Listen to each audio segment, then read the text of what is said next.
Fala pessoal, bem-vindos ao canal Cortes da Bru. Lembrando que o link do episódio completo está na descrição do vídeo. Que absurdo. Salara, quando você está fazendo na rua, não sei se quando você fez na rua alguma coisa assim, às vezes você percebe que em volta o assassino pode estar ali? É assim, quando eu estou trabalhando, não. Não. Porque o que acontece? Meu campo visual fica muito restrito. Né? Então, eu digo assim, até o pessoal que está, vamos dizer assim, em alguma atividade direta, que tem que cuidar o ambiente, porque eu realmente não vejo nada. Entendi. Né? Meu campo visual fica muito, muito restrito. É claro que depois você dá uma olhada, mas às vezes essa sensação de alguém estar olhando com determinado interesse do trabalho que você está fazendo, às vezes eu perco por causa disso. Meu campo visual fica muito, muito restrito. Entendi.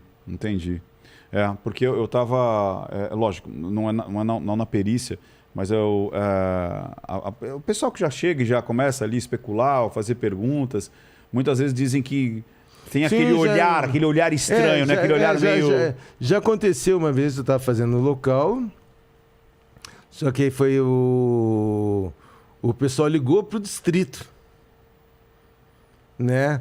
O fulano que matou tá aqui vendo a perícia, não sei o que, ele tá roupa assim, assim, assado, e ele jogou a arma no telhado da casa. Entregaram toda a fita do cara. Aí a gente tá trabalhando, daqui a pouco chega as viaturas do distrito da área, dão bote exatamente naquele cara lá, pá! Tava no meio. Né? E vão lá e acharam a arma que estava em cima do telhado. Quer dizer, deram tudo certinho. Aí a vítima estava indo de moto, o cara atirou no cara, o cara continuou andando e bateu na traseira de um ônibus. Né? Mas você ficou aqui vendo que... Não, queria ver onde tinha acertado. Nossa. Né? Então não é incomum esse tipo de situação. Nos seriados a gente se escuta isso, né? O assassino sempre volta ao lugar. Mas não é incomum.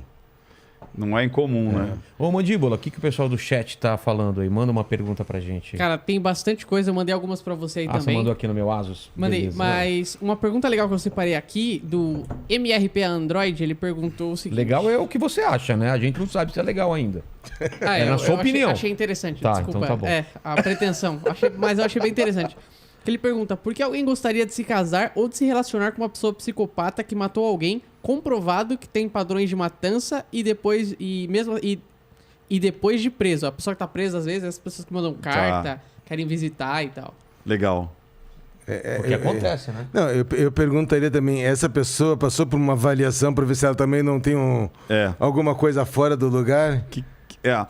O que acontece? Primeiro, que às vezes a pessoa ela se identifica. Muito interessante isso, né? É curioso e assustador. Então, muitas vezes ela olha que aquela pessoa faria coisas que ela gostaria de fazer e não tem coragem de fazer. Então, essa é uma das coisas, identificação. A outra é viver nesse limite de justamente do risco. É impressionante. Tem gente que ela gosta do risco. Sabe o velho chavão de mulher de malandro? É tipo assim, ela sabe que vai se dar mal, mas ela continua porque é uma simbiose de domínio e dominador. A pessoa que domina e o dominado. Existem pessoas assim, que seriam os que gostam de sofrer. Né? O masoquismo. Né? Ele tem essa simbiose. Tanto é que você vê que tem até grupos assim, né, de pessoas que são os mestres e os servos. Então existe essa loucura, né, que a gente... O que a gente chama de loucura? Aquilo que não é a normalidade. Primeiro tem que ir por aí. Então, como que é a normalidade cultural daquela civilização naquele momento? Que você não se exponha a riscos, não se exponha, coloca a sua vida em risco. Mas tem pessoas assim. Tanto é que tem uma outra variante que é... Por que muitas mulheres gostam de se comunicar com presos que estão cumprindo a sua pena e elas entram num relacionamento? Porque tá seguro, né? Exatamente. O cara não vai trair, é isso aí. O cara vai dedicar... É isso aí. Porque é tipo, aquele homem vai fazer de tudo pra mim porque ele é o contato com a realidade. Então é o cara que vai tratar muito bem. e sabe que não tem outra, que tá ali, que tem que ter a carta de Amásia e blá, blá, blá. Então eu que vou tê-lo. E tem gente que tem essa necessidade. E tem a outra também, que é gente que tem aquela síndrome de Madre Teresa de Calcutá. Eu vou salvar essa alma. Eu vou consertar essa pessoa. Entendi. Isso. Tem mais aí o que quer que eu leia aqui, Mandíbulas? Tinha outra aqui perguntando pro Ricardo também, pro Ventura, se... Pro Ricardo, tem como errar, né? Perguntou pro Ricardo. Com certeza não foi pro Rogério. 2 Ricardos aqui. Se você já voltou em alguma análise que você fez muito tempo depois e se ela envelheceu bem ou não, se você encontrou muitas diferenças do que você falou naquela data pro momento atual, pra sua análise atual. Cara, quer ver uma que me assustou muito? Não, tipo, assim, vou primeiro fazer a resposta inicial. Nenhuma análise que eu fiz mudou o conceito dela. Pode ter passado anos. Pelo contrário, muitas acabam se revelando verdadeiras. Como aconteceu do Renderich. Inclusive ele teve aqui, né? Quem? Veio. O Felipe Renderich. O Renderich. Nossa, eu tava falando o sobrenome dele errado, então. Renderich. Felipe Renderich, né? O Felipe Renderich. Tá. O Renderich, o caso Tainá, o caso Bel e tantos outros, né? Agora do padre... Como é que chama o padre lá? Padre Robson.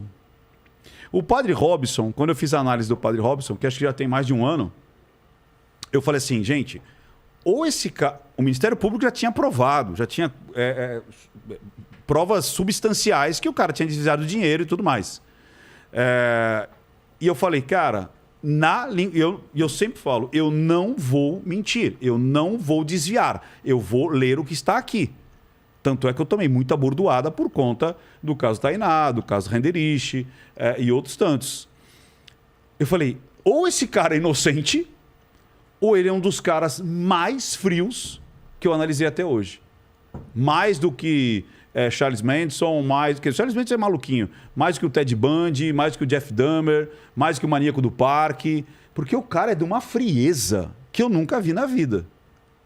E agora cada vez mais se prova que ele é culpado. Então já estava substancial e agora tem até depoimentos, gravações que pegaram ele falando, pô, mas aí vão achar que eu sou o chefe da quadrilha, porque esse dinheiro não era para sair, eu tirei o dinheiro e tal.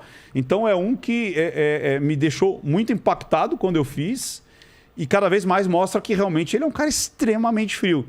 Aí vem a pergunta, então é infalível a linguagem silenciosa? Não é infalível. E aí você vai até onde dá. Você não consegue inventar coisa.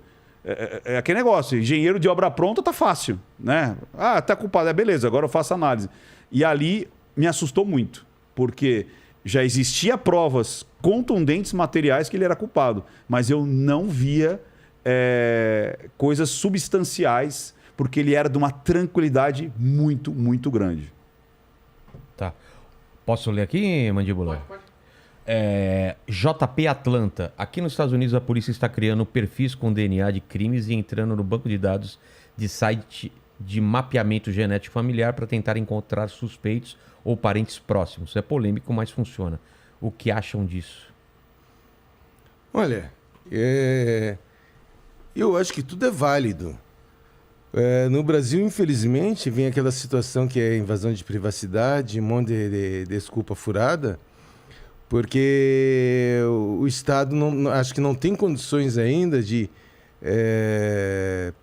trabalhar com tanta informação e é um custo que para nós ainda é um pouco elevado. Porque o que acontece? Se a gente... Impressão digital, todo mundo tem, existe banco de impressão digital, isso não é invasão de nada. Agora o DNA, sim. Se eu não me engano, né, uma vez isso, né? eu vi na Inglaterra uma matéria que estavam fazendo o exame de DNA de todas as pessoas que nasciam na Inglaterra. E de todos os... Eu ia falar disso, era verdade ou não. Eles iam catalogar todas que nascessem e todos os bandidos. Os bandidos, né? Então ia chegar uma hora que todo mundo ia... Então, daqui a 50, 60 anos, eles têm o DNA de todo mundo. Então, se alguém cometer algum crime, eles identificarem o DNA da pessoa numa cena de crime, já sabe quem é. De uma maneira extremamente fácil.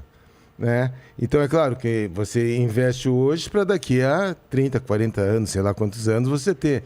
No mínimo, tinha que se partir de uma situação de toda a população carcerária, né, no Brasil ter. Já começa por aí. Já começa por aí, já é um bom caminho. Ou todo mundo que tiver algum tipo de delito, ainda mais se for contra a pessoa, estupro, agressão e outros do tipo, todo mundo tem que ter o exame de DNA. E se me perguntar, olha, quer deixar teu exame de DNA para um banco de dados? Bom, por que não? Eu não tenho nada para esconder. Qual é a diferença? Até às vezes para descobrir que você foi morto. Porque às vezes encontram um sangue ali e somem com o seu corpo e aí? E aí fala assim, pô, o sangue é do salado, olha lá, tal, e aí? Então, quer dizer, é tudo a facilitar. Agora, infelizmente, algumas políticas existentes no Brasil estão muito defasadas. Né? Você analisar aqui, vamos dizer, que agora estamos comemorando 100 mil amostras no Banco de DNA Nacional. 100 mil. 100 mil só. 230 milhões. 230 milhões. Né? Quer dizer, comemoração de quê? De vergonha. Né? Porque devia estar lá, em vez de 100 mil, se fosse 100 milhões, pô, quase a metade da população. Mas 100 mil, dá para...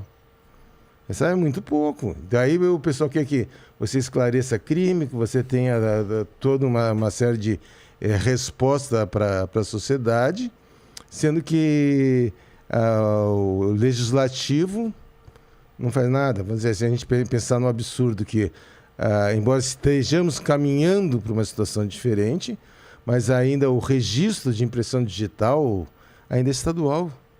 Você pode ser condenado aqui em São Paulo, se você tem um RG, vamos dizer, eu tenho meu RG do Rio Grande do Sul.